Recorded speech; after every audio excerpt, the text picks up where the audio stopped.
तेरी मुरली सदा सुनो, सुमिरन में शिव बाबा, तेरी याद गूंजे मेरी हर धड़कन में शिव बाबा। ओम शांति। आज 2 फरवरी 2025 के प्यारे बाप दादा के अव्यक्त अनमोल महावाक्य और रिवाइज डेट है 31 दिसंबर 2003। आज के अव्यक्त महावाक्य विशेष नए वर्ष पर उच्चारे हुए हैं। तो भाग्य विधाता बाबा ने बच्चों को सेवा और स्व उन्नति के लिए कहा कि आजकल के लोग एक तरफ स्व प्राप्ति के इच्छुक भी हैं लेकिन हिम्मतहीन हैं, सुनना चाहते हैं लेकिन बनने की हिम्मत नहीं है। तो बाबा कहे ऐसी आत्माओं को परिवर्तन करने के लिए हिम्मत के पंख लगाओ। और बाबा कहे अखंड महादानी बन मनसा द्वारा वाइब्रेशन द्वारा निरंतर शक्तियों का अनुभव कराओ। वाचा द्वारा ज्ञान दो, कर्मणा द्वारा गुणों का दान दो, अनुभव कराओ। फिर बाबा ने मनसा वाचा कर्मणा सेवा में जमा का खाता है, उसकी पहचान बताई कि सेवा करते हुए पहले स्वयं को संतुष्टता की अनुभूति होंगी, फिर हम जिनकी सेवा करते हैं उन आत्माओं को भी खुशी की संतुष्टता की अनुभूति होंगी। फिर बाप दादा ने जमा का खाता सहज बढ़ाने की गोल्डन चाबी बताई। कोई भी मनसा वाचा कर्मणा किसी में भी सेवा करने के समय एक तो अपने अंदर निमित्त भाव की स्मृति रहे। निमित्त भाव, निर्माण भाव, शुभ भावना, आत्मिक स्नेह की भावना, इन श्रेष्ठ भाव में स्थित होकर सेवा करेंगे तो सेवा में जमा का खाता बढ़ता जाएगा। बाबा कहे जहाँ निमित्त भाव है वहाँ निर्माण भाव ऑटोमेटिकली आ जाता है। फिर साथ में कहा कि अपने अपने जमा का खाता चेक करो, चेकर भी बनो, मेकर भी बनो। फिर स्मृति दिलाई कि सब बच्चे चाहते हैं बाप दादा की प्रत्यक्षता हो।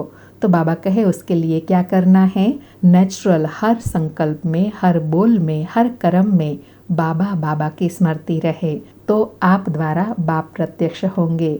और लास्ट में नए वर्ष के लिए वरदान और आशीर्वाद देते हुए कहा कि सदा खुशी के झूले में झूलते रहना, कभी दुख की लहर न आवे। बाबा कहे दुख देने वाले तो दुनिया में अनेक आत्माएं हैं, आप सुख देने सुख लेने वाले सुखदाता के बच्चे सुख स्वरूप हो। कभी प्यार के झूले में झूलो, कभी शांति के झूले में झूलो, कभी अतीन्द्रिय सुख के झूले में झूलो। बाबा कहे सदा खुश रहना और सबको खुश रखना। सुनते हैं आज की प्यारे बाप दादा की अनमोल शिक्षाओं को। आज की अव्यक्त मुरली का सार है, इस वर्ष निमित्त और निर्माण बन जमा के खाते को बढ़ाओ और अखंड महादानी बनो। इस वर्ष निमित्त और निर्माण बन जमा के खाते को बढ़ाओ और अखंड महादानी बनो। बाप दादा कहे आज अनेक भुजाधारी बाप दादा अपने चारों ओर की भुजाओं को देख रहे हैं। कोई भुजाएं साकार में सन्मुख हैं, कोई भुजाएं सूक्ष्म रूप में दिखाई दे रही हैं। बाप दादा अपनी अनेक भुजाओं को देख हर्षित हो रहे हैं। सभी भुजाएं नंबरवार, बहुत ऑलराउंडर, एवर रेडी, आज्ञाकारी भुजाएं हैं। बाप दादा सिर्फ इशारा करते हैं तो राइट हैंड्स कहते हैं हाँ बाबा, हाजिर बाबा, अभी बाबा। बाबा राइट हैंड बच्चों की पहचान बता रहे हैं कि वह बाबा की हर श्रीमत को हाँ जी बाबा, हाजिर बाबा, अभी किया बाबा। ऐसे मुरब्बी बच्चों को देख कितनी खुशी होती है। बाबा कहे जो बच्चे ऐसे लायक हैं उनको देखकर बाबा को कितनी खुशी होती है। बाबा को रूहानी फकुर है कि सिवाय बाप दादा के और किसी भी धर्म आत्मा, महान आत्मा को ऐसी और इतनी सहयोगी भुजाएं नहीं मिलती। देखो सारे कल्प में चक्कर लगाओ। बाबा कहे देखो और सारे कल्प में चक्कर लगाओ, ऐसी भुजाएं किसी को मिली हैं तो बाप दादा हर भुजा की विशेषता को देख रहे हैं। सारे विश्व से चुनी हुई विशेष भुजाएं हो, परमात्मा सहयोगी भुजाएं हो। अंडरलाइन, बाबा नशा दिला रहे हैं कि सारे विश्व से चुनी हुई विशेष भुजाएं हो, परमात्मा सहयोगी भुजाएं हो। बाबा कहे देखो आज इस हॉल में कितने पहुंच गए हैं। तो उस समय बाबा के सामने हॉल में 18,000 से भी अधिक भाई बहनें बैठे थे। तो बाबा कहे सभी अपने को परमात्मा भुजा है, यह अनुभव करते हो, फकुर है ना। बाबा अंडरलाइन करा रहे हैं कि सभी बच्चे अपने को परमात्मा भुजा है यह अनुभव करते हैं। इस बात का फकुर और नशा रहता है ना। बाप दादा को खुशी है कि चारों ओर से नया वर्ष मनाने के लिए सभी पहुंच गए हैं। लेकिन नया वर्ष क्या याद दिलाता है? नया युग, नया जन्म। जितना ही अति पुराना लास्ट जन्म है, उतना ही नया पहला जन्म कितना सुंदर है। यह शाम और वह सुंदर, इतना स्पष्ट जैसे आज के दिन पुराना वर्ष भी स्पष्ट है और नया वर्ष भी सामने स्पष्ट है। बाबा ने कितना सरल करके स्पष्ट किया कि पहला जन्म और लास्ट जन्म इतना स्पष्ट है जैसे पुराना वर्ष और नया वर्ष। बाबा कहे ऐसे अपना नया युग, नया जन्म स्पष्ट सामने आता है। आज लास्ट जन्म में है, कल फर्स्ट जन्म में होंगे। क्लियर है, सामने आता है। जो आदि बच्चे हैं उन्होंने ब्रह्मा बाप का अनुभव किया। ब्रह्मा बाप को जैसे अपना नया जन्म, नए जन्म का राजाई शरीर रूपी वस्त्र सदा सामने खूंटी पर लटका हुआ दिखाई देता था। जो भी बच्चे मिलने आते थे वह अनुभव करते। ब्रह्मा बाप का अनुभव रहा, आज बूढ़ा हूँ, कल मिचनू सा छोटा सा बन जाऊंगा। याद है ना? बाबा कहे बच्चों को याद है ना कि ब्रह्मा बाबा की अंतिम स्थिति कैसी थी? इतना भविष्य स्पष्ट था जैसे खूंटी पर लटके हुए कपड़े, बस अभी पहना और निकले। भविष्य एकदम स्पष्ट था। बाबा कहे पुरानों को याद है भी आज और कल का खेल। इतना स्पष्ट भविष्य अनुभव हो। आज स्वराज्य अधिकारी है, कल विश्व राज्य अधिकारी है। नशा, बाबा कहे है इतना नशा। देखो आज बच्चे ताज पहन कर बैठे हैं। रिट्रीट में बाबा के सामने आए हुए डबल विदेशी छोटे बच्चे ताज पहन कर बैठे हैं। तो बाबा कहे ताज पहनने से क्या नशा है? यह फरिश्ते के नशे में है, हाथ हिला रहे हैं, हम नशे में हैं। बाबा कहे तो इस वर्ष क्या करेंगे? नए वर्ष में नवीनता क्या करेंगे? कोई प्लान बनाया है? बाबा कहे नए वर्ष में जो करना है उसके लिए कोई प्लान बनाया है? नवीनता क्या करेंगे? प्रोग्राम तो करते रहते हैं, 1 लाख का भी किया, 2 लाख का भी किया, नवीनता क्या करेंगे? आजकल के लोग एक तरफ स्वमान के प्रति इच्छुक भी हैं, लेकिन हिम्मतहीन हैं। हिम्मत नहीं है, सुनने चाहते भी हैं, लेकिन बनने की हिम्मत नहीं है। ऐसी आत्माओं को परिवर्तन के लिए पहले तो आत्माओं को हिम्मत के पंख लगाओ। हिम्मत के पंख का आधार है अनुभव। बाबा कहे हिम्मत के पंख कैसे दे सकते हैं? उनको विशेष अनुभूति कराना है। वो अनुभूति के आधार से ही उनको हिम्मत के पंख मिलेंगे। बाबा कहे तो अनुभव कराओ। अनुभव ऐसी चीज है, जरा सा अंजलि मिलने के बाद अनुभव किया तो अनुभव के पंख कहो या अनुभव के पांव कहो, उससे हिम्मत में आगे बढ़ सकेंगे। इसके लिए विशेष इस वर्ष निरंतर अखंड महादानी बनना पड़े। अखंड, बाबा कहे ऐसी सेवा के लिए क्या करना है? अखंड महादानी बनना है। बाबा कहे मनसा द्वारा शक्ति स्वरूप बनो। महादानी बन मनसा द्वारा, वाइब्रेशन द्वारा निरंतर शक्तियों का अनुभव कराओ। वाचा द्वारा ज्ञान दान दो, कर्म द्वारा गुणों का दान दो। सारे दिन चाहे मनसा, चाहे वाचा, चाहे कर्म, तीनों द्वारा अखंड महादानी बनो। समय प्रमाण अभी दानी नहीं, कभी कभी दान किया नहीं, अखंड दानी। बाबा कहे कभी दिया कभी नहीं, ऐसे नहीं। मनसा वाचा कर्मणा अखंड महादानी बनना है। बाबा कहे क्योंकि आत्माओं को आवश्यकता है, तो महादानी बनने के लिए पहले अपना जमा का खाता चेक करो। अब बाबा महादानी बनने की विधि बता रहे हैं कि ऐसी सेवा कब कर सकेंगे? जब हमारे पास सब शक्तियों का जमा का खाता होगा। बाबा कहे चारों ही सब्जेक्ट में जमा का खाता कितना परसेंटेज में है? अगर स्वयं में जमा का खाता नहीं होगा तो महादानी कैसे बनेंगे? और जमा के खाते को चेक करने की निशानी क्या है? बाबा कहे जमा का खाता चेक करने की निशानी क्या है? मनसा वाचा कर्मणा द्वारा सेवा तो की, लेकिन जमा की निशानी है सेवा करते हुए पहले स्वयं की संतुष्टता, साथ साथ जिन्हों की सेवा करते उन आत्माओं में खुशी की संतुष्टता आई। अगर दोनों तरफ संतुष्टता नहीं तो समझो सेवा के खाते में आपकी सेवा का फल जमा नहीं हुआ। बाबा ने स्पष्ट किया कि अगर सेवा करते हैं तो सेवा का फल जमा हुआ या नहीं, उसकी निशानी क्या है कि जो सेवा करने वाला है वह भी संतुष्ट होगा और जिनकी सेवा की वह भी संतुष्ट होगा, तो समझो सेवा का फल जमा हुआ। बाप दादा कभी कभी बच्चों के जमा का खाता देखते हैं तो कहाँ कहाँ मेहनत ज्यादा है लेकिन जमा का फल कम है। कारण? बाबा कहे ऐसा क्यों है, उसका कारण क्या? दोनों तरफ की संतुष्टता की कमी। अगर संतुष्टता का अनुभव नहीं किया, चाहे स्वयं चाहे दूसरे, तो जमा का खाता कम होता है। बाप दादा ने जमा का खाता बहुत सहज बढ़ाने की गोल्डन चाबी बच्चों को दी है। जानते हो वह क्या है? बाबा कहे जमा की गोल्डन चाबी कौन सी है, जानते हो वह कौन सी है? मिली है ना? बाबा कहे सहज जमा का खाता भरपूर करने की गोल्डन चाबी है। कोई भी मनसा वाचा कर्मणा किसी में भी सेवा करने के समय एक तो अपने अंदर निमित्त भाव की स्मृति, निमित्त भाव, निर्माण भाव, शुभ भाव, आत्मिक स्नेह का भाव। अगर इस भाव की स्थिति में स्थित होकर सेवा करते हो तो सहज आपके इस भाव से आत्माओं की भावना पूर्ण हो जाती है।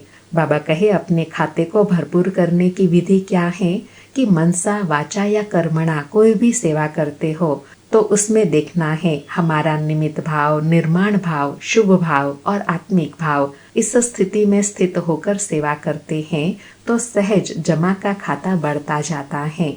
बाबा कहे आजकल के लोगों का हर एक का क्या भाव रहता है, वह नोट करते हैं। क्या निमित्त भाव से सेवा कर रहे हैं, वह अभिमान के भाव से। अर्थात बाबा कहते हैं वर्तमान समय हर एक कोई समझता है कि यह जो सेवा करते हैं इनका भाव क्या है, निमित्त भाव से सेवा करते हैं या अभिमान में रह के सेवा करते हैं। तो बाबा कहे जहाँ निमित्त भाव है वहाँ निर्माण भाव ऑटोमेटिकली आ जाता है। तो चेक करो क्या जमा हुआ, कितना जमा हुआ, क्योंकि इस समय संगम युग ही जमा करने का युग है। फिर तो सारा कल्प जमा की प्रारब्ध है। तो इस वर्ष क्या विशेष अटेंशन देना है, अपने अपने जमा का खाता चेक करो। चेकर भी बनो, मेकर भी बनो, क्योंकि समय की समाप्ति के नज़ारे देख रहे हो। बाबा कहे समय के समाप्ति के नज़ारे दिखाई दे रहे हैं तो अटेंशन देना है, जमा का खाता बढ़ाना है, चेक भी करना है और मेकर बनना है, अर्थात उस खाते को भरना भी है। बाबा कहे और सभी ने तो बाप दादा से वायदा किया है कि हम समान बनेंगे। वायदा किया है ना? जिन्होंने वायदा किया है वह हाथ उठाओ। किया है पक्का कि परसेंटेज में है? पक्का किया है ना? तो ब्रह्मा बाप समान खाता जमा चाहिए ना? ब्रह्मा बाप के समान बनना है तो ब्रह्मा बाप का विशेष चरित्र क्या देखा? आदि से लेकर अंत तक हर बात में मैं कहा या बाबा कहा। बाबा कहे बाबा का चरित्र कौन सा रहा, क्या विशेष उनका पुरुषार्थ रहा, कभी भी मैं शब्द आया क्या, अर्थात मेरे को तेरे में परिवर्तन किया। तो बाबा कहे मैं कर रहा हूँ? नहीं, बाबा करा रहे हैं। किससे मिलने आए हो? बाबा से मिलने आए हो। मैं पन का अभाव, अविद्या, यह दिखा ना? बाबा कहे देखा। हर मुरली में बाबा बाबा कितनी बार याद दिलाते हैं। तो समान बनना इसका अर्थ ही है पहले मैंपन का अभाव हो, अर्थात मैंपन को समाप्त करना। पहले सुनाया है कि ब्राह्मणों का मैंपन भी बहुत रॉयल है, याद है ना? सुनाया था ना? अर्थात बाबा कहे यह तो सभी बच्चों को पता है कि मैंपन का रॉयल रूप क्या है, बाबा ने पहले भी सुनाया था। तो सब चाहते हैं बाप दादा की प्रत्यक्षता हो, बाप दादा की प्रत्यक्षता करे। प्लान बहुत बनाते हो, अच्छे प्लान बनाते हो, बाप दादा खुश हैं। लेकिन यह रॉयल रूप का मैंपन प्लान में सफलता में कुछ परसेंटेज कम कर देता है। नेचुरल संकल्प में, बोल में, कर्म में, हर संकल्प में बाबा बाबा स्मृति में हो, मैंपन नहीं। बाबा कहे यह ब्रह्मा बाबा का चरित्र इतना नेचुरल बन जाए जो संकल्प में, बोल में, कर्म में बाबा बाबा ही स्मृति में रहे, मैंपन का अभाव हो जाए। बाप दादा करावनहार करा रहा है। जगदम्बा मम्मा की यही विशेष धारणा रही। जगदम्बा का स्लोगन याद है, पुराने को याद होगा, है याद बोलो। बाबा कहे याद है तो बोलो। तो निमित आत्माओं ने बोला हुक्मी हुक्म चला रहा है। तो बाबा कहे यह थी विशेष धारणा जगदम्बा की। तो नंबर लेना है, समान बनना है, तो मैंपन खत्म हो जाए। कर्म में आपकी सूरत में बाप की सूरत दिखाई दे तब प्रत्यक्षता होंगी। अंडरलाइन, बाबा कहे कर्म करते हुए आपकी सूरत से बाप की सूरत दिखाई दे तब प्रत्यक्षता होंगी। बाप दादा यह रॉयल रूप के मैंपन के गीत बहुत सुनते हैं। मैंने जो किया वही ठीक है, मैंने जो सोचा वही ठीक है, वही होना चाहिए। यह मैंपन धोखा देता है। सोचो भले, कहो भले, लेकिन निमित्त और निर्माण भाव से। बाप दादा ने पहले भी एक रूहानी ड्रिल सिखाई है। कौन सी ड्रिल? बाबा कहे कौन सी ड्रिल? अभी अभी मालिकपन, अभी अभी बालक, विचार देने में मालिकपन, मेजोरिटी के फाइनल होने के बाद बालकपन। यह मालिक और बालक, यह रूहानी ड्रिल बहुत बहुत आवश्यक है। अर्थात सिचुएशन के अनुसार यह अभ्यास बहुत आवश्यक है। जहाँ देखो मालिक बनना है तो मालिक बनकर सेवा करो, जहाँ देखो बालक बनना है तो बालक बनकर सेवा करो। सिर्फ बाप दादा के 3 शब्द शिक्षा के याद रखो। सबको याद है। मनसा में निराकारी, वाचा में निरहंकारी, कर्म में निर्विकारी। जब भी संकल्प करते हो तो निराकारी स्थिति में स्थित होकर के संकल्प करो और सब भूल जाए, लेकिन यह 3 शब्द नहीं भूलो। बाबा कहे बाकी सब बातें भूल जाओ, लेकिन यह 3 शब्द सदा याद रहे। कौन से 3 शब्द? पहला, मनसा में निराकारी स्थिति, वाचा में निरहंकारी स्थिति और कर्म में निर्विकारी स्थिति। यह साकार रूप की 3 शब्दों की शिक्षा सौगात है। तो ब्रह्मा बाप से साकार रूप में भी प्यार रहा है। अभी भी डबल फॉरेनर्स कई अनुभव सुनाते हैं कि ब्रह्मा बाप से बहुत प्यार है। देखा नहीं है तो भी प्यार है। बाबा कहे डबल फॉरेनर्स ब्रह्मा बाप से प्यार ज्यादा है ना। तो जिससे प्यार होता है ना, उसकी सौगात बहुत संभाल कर रखते हैं। चाहे छोटी सी भी सौगात होंगी ना, तो जिससे अति प्यार होता है उसकी सौगात को छिपा करके रखते हैं, संभाल के रखते हैं।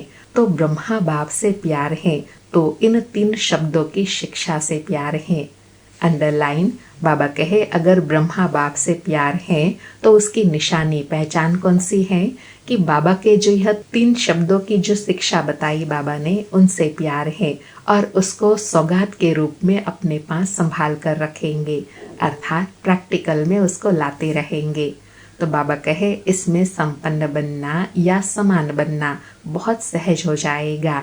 याद करो ब्रह्मा बाप ने क्या कहा। बाबा कहे तो नए वर्ष में वाचा की सेवा भल करो, धूमधाम से करो, लेकिन अनुभव कराने की सेवा सदा अटेंशन में रखो। सब अनुभव करें कि इस बहन द्वारा या भाई द्वारा हमें शक्ति का अनुभव हुआ, शांति का अनुभव हुआ, क्योंकि अनुभव कभी भूलता नहीं है। सुना हुआ भूल जाता है, अच्छा लगता है लेकिन भूल जाता है। अनुभव ऐसी चीज है जो खींच के उसको आपके नजदीक लाएंगी, संपर्क वाला संबंध में आता रहेगा, क्योंकि संबंध के बिना वर्षे के अधिकारी नहीं बन सकते हैं। तो संबंध अनुभव में लाने वाला है। बाबा कहे वाचा सेवा भल करो, लेकिन उसमें कौन सी बात अंडरलाइन करानी है? अनुभव, कि हर आत्मा कोई न कोई गुण शक्ति का अनुभव जरूर करे। वह अनुभव उनको खींचकर बाबा के संबंध में जरूर लाएगा। अच्छा समझा? क्या करेंगे? चेक करो। चेकर भी बनो, मेकर भी बनो। अनुभव कराने के मेकर बनो, जमा के खाते चेक करने के चेकर बनो। अच्छा, अभी सभी क्या करेंगे? बाप दादा को नए वर्ष की कोई गिफ्ट देंगे या नहीं? नए वर्ष में क्या करते हो? बाबा कहे नए वर्ष में क्या करते हो? 1-2 को गिफ्ट देते हो ना, एक कार्ड देते हैं, एक गिफ्ट देते हैं। तो बाप दादा को कार्ड नहीं चाहिए, रिकॉर्ड चाहिए। बाबा कहे बाप दादा को क्या चाहिए? रिकॉर्ड चाहिए। कौन सा? सब बच्चों का रिकॉर्ड नंबर 1 हो, यह रिकॉर्ड चाहिए, निर्विघ्न हो। अभी यह कोई कोई विघ्न की बातें सुनते हो ना, तो बाप दादा को एक हंसी का खेल याद आता है। मालूम है कौन सा हंसी का खेल है? वह खेल है बूढ़े बूढ़े गुड़ियों का खेल। अर्थात गुड्डे गुड़ियों का खेल तो छोटे बच्चे करते हैं, लेकिन बाबा कहते हैं ज्ञान मिलने के बाद भी जब कोई ऐसा कर्म करते हैं तो जैसे बूढ़े बूढ़े भी गुड़ियों का खेल कर रहे हैं, तो इसलिए बाबा को हंसी आती है। बाबा कहे है बूढ़े लेकिन खेल करते हैं गुड़ियों का, तो हंसी का खेल है ना। तो अभी जो छोटी छोटी बातें सुनते हैं देखते हैं ना, तो ऐसे ही लगता है वानप्रस्थ अवस्था वाले, और बातें कितनी छोटी हैं। तो यह रिकॉर्ड बाप को अच्छा नहीं लगता। इसके बजाय कार्ड के बजाय रिकॉर्ड दो, निर्विघ्न। बाबा कहते कौन सा रिकॉर्ड देना है? कि हम हर स्थिति परिस्थिति में निर्विघ्न रहेंगे। बाबा कहे छोटी बातें समाप्त, बड़े को छोटा बनाना सीखो और छोटी को खत्म करना सीखो। अर्थात बड़ी बात को छोटा बनाना और छोटी बात को खत्म करना, यह प्रैक्टिकल करना है। बाप दादा एक एक बच्चे का चेहरा, बाप दादा का मुखड़ा देखने का दर्पण बनाने चाहते हैं। आपके दर्पण में बाप दादा दिखाई दे। अंडरलाइन, बाप दादा क्या चाहते हैं? कि हर एक के मुखड़े में बाप दादा दिखाई दे। ऐसा दर्पण बाबा बच्चों का देखना चाहते हैं। तो ऐसा विचित्र दर्पण बाप दादा को गिफ्ट में दो। दुनिया में तो ऐसा कोई दर्पण है ही नहीं जिसमें परमात्मा दिखाई दे। तो आप इस नए वर्ष की ऐसी गिफ्ट दो जो विचित्र दर्पण बन जाओ। अंडरलाइन, बाबा कहे ऐसा दर्पण गिफ्ट में दो कि आपके द्वारा बाप दिखाई दे। जो भी देखे, जो भी सुने, उसको बाप दादा ही दिखाई दे, सुनाई दे, बाप का आवाज सुनाई दे। बाबा कहे सिर्फ दिखाई ही ना दे, लेकिन बाप दादा का आवाज सुनाई दे, अर्थात उनकी शिक्षाएं प्रेरणाएं कर्म द्वारा सुनाई दे। तो सौगात देंगे, देंगे। बाबा कहे तो ऐसी सौगात देंगे। जो देने का दृढ़ संकल्प करते हैं वह हाथ उठाओ। दृढ़ संकल्प का हाथ उठाओ। डबल फॉरेनर्स भी उठा रहे हैं, सिंधी ग्रुप भी उठा रहे हैं, सोच के उठा रहे हैं। अच्छा, बाप दादा को सिंधी ग्रुप में उम्मीद है। बताए कौन सी उम्मीद है? यही उम्मीद है कि सिंधी ग्रुप से एक ऐसा माइक निकले जो चैलेंज करे कि क्या था और क्या बन गए हैं, जो सिंधियों को जगावे। बेचारे बेचारे हैं, पहचानते ही नहीं है, देश के अवतार को ही नहीं जानते हैं। तो सिंधी ग्रुप में ऐसा माइक निकले जो चैलेंज से कहे हम सुनाते हैं यथार्थ क्या है। ठीक है, उम्मीद पूरी करेंगे। बाबा कहे ऐसी सेवा करेंगे। अच्छा, चारों ओर के सदा अखंड महादानी बच्चों को, चारों ओर के बाप के राइट हैंड आज्ञाकारी भुजाओं को, चारों ओर के सदा सर्व आत्माओं को, हिम्मत के पंख लगाने वाले हिम्मतवान आत्माओं को, चारों ओर के सदा बाप समान हर कर्म में फॉलो करने वाले ब्रह्मा बाप और जगत अम्बा की शिक्षाओं को सदा प्रैक्टिकल जीवन में लाने वाले सर्व बच्चों को बहुत बहुत याद प्यार दुआएं और नमस्ते। ऐसे सर्व खजानों से भरपूर करने वाले बाप दादा को भी याद प्यार गुड मॉर्निंग और नमस्ते नमस्ते। अभी डबल विदेशियों के प्रति और भारत के बच्चों के प्रति डबल गुड नाइट और गुड मॉर्निंग दोनों ही दे रहे हैं। जैसे अभी खुश हो रहे हो ना, बाबा कहे अभी नए वर्ष में जैसे खुश हो रहे हो ना, तो जब कोई बात ऐसी आवे तो आज के दिन को याद करके खुशी में झूमना, खुशी के झूले में सदा झूलते रहना। कभी दुख की लहर नहीं आवे। दुख देने वाले तो दुनिया में अनेक आत्माएं हैं। आप सुख देने सुख लेने वाले सुख दाता के बच्चे सुख स्वरूप हो। कभी सुख के झूले में झूलो, कभी प्यार के झूले में झूलो, कभी शांति के झूले में झूलो, झूलते ही रहो। अंडरलाइन, बाबा कहे दुनिया में तो दुख देने वाले बहुत हैं, लेकिन आप सुख दाता के बच्चे सुख देने और सुख लेने वाले बनो। सदा सुख के झूले में, खुशी के झूले में, शांति के झूले में, प्यार के झूले में झूलते रहो। बाबा कहे नीचे मिट्टी में पाँव नहीं रखना, झूलते ही रहना, खुश रहना और सभी को खुश रखना और लोगों को खुशी बांटना। अच्छा, ओम शांति। शुक्रिया बाबा, शुक्रिया। अभी प्यारे बाबा का वरदान है, फरिश्तेपन की स्थिति द्वारा बाप के स्नेह का रिटर्न देने वाले समाधान स्वरूप भाव। फरिश्तेपन की स्थिति द्वारा बाप के स्नेह का रिटर्न देने वाले समाधान स्वरूप भाव। स्पष्टीकरण है, फरिश्तेपन की स्थिति में स्थित होना यही बाप के स्नेह का रिटर्न है। ऐसा रिटर्न देने वाले समाधान स्वरूप बन जाते हैं। समाधान स्वरूप बनने से स्वयं की व अन्य आत्माओं की समस्याएं स्वतः समाप्त हो जाती हैं। तो अब ऐसी सेवा करने का समय है, लेने के साथ देने का समय है। इसलिए अब बाप समान अपकारी बन पुकार सुनकर अपने फरिश्ते रूप द्वारा उन आत्माओं के पास पहुंच जाओ और समस्याओं से थकी हुई आत्माओं की थकावट उतारो। आज बाबा ने समाधान स्वरूप बनने की विधि बताई कि जो दुनिया में अनेक थकी हुई आत्माएं हैं, उनकी थकान उतारने के लिए फरिश्ता स्वरूप में उनके सन्मुख पहुंच जाओ और उनको ऐसी सकाश दो जो उनकी थकान उतर जाए और वो आत्मा महसूस करे। आज का स्लोगन है, व्यर्थ से बेपरवाह बनो, मर्यादाओं में नहीं। व्यर्थ से बेपरवाह बनो, मर्यादाओं में नहीं। आज का अव्यक्त इशारा है, एकांत प्रिय बनो, एकता और एकाग्रता को अपनाओ। आज बाबा कहे, आपस के संस्कारों में जो भी भिन्नता है उसे एकता में लाना है। एकता के लिए वर्तमान की भिन्नता को मिटाकर दो बातें लानी पड़ेंगी। एक नामी बन सदैव हर बात में एक का ही नाम लो। साथ साथ संकल्पों की, समय और ज्ञान खजाने की इकोनॉमी करो। फिर मैं समाकर एक बाप में सभी भिन्नता समा जाएंगी। आज बाबा ने भिन्नता में एकता लाने की विधि बताई। एक नामी और इकोनॉमी बनो तो सब अनेकता एक में समा जाएगी। अच्छा, ओम शांति। फिर से शुक्रिया बाप दादा को, शुक्रिया ऐसी विशेष पालना देने के लिए। शुक्रिया बाबा, शुक्रिया।